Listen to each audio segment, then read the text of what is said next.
La fusion est ratée entre Nissan et Honda. Après l'échec des négociations avec Honda, Nissan va devoir trouver d'autres solutions pour assurer son avenir. Le spécialiste de l'électronique Foxconn pourrait être un partenaire idéal pour la firme japonaise.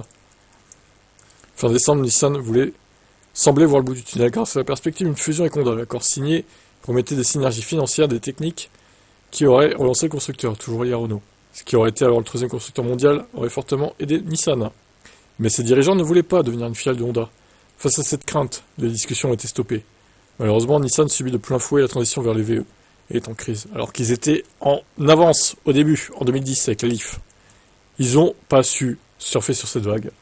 Ils ont été trop attentistes.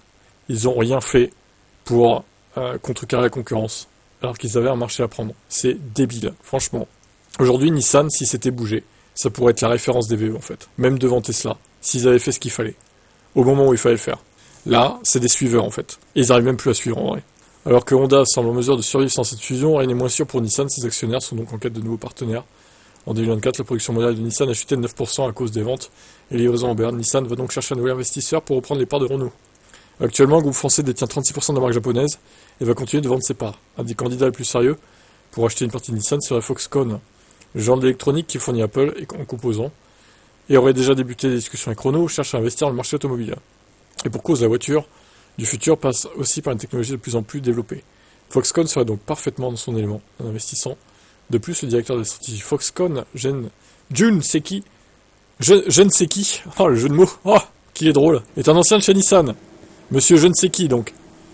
Il avait précisément grimpé les rangs jusqu'à atteindre un poste de proche du PDG.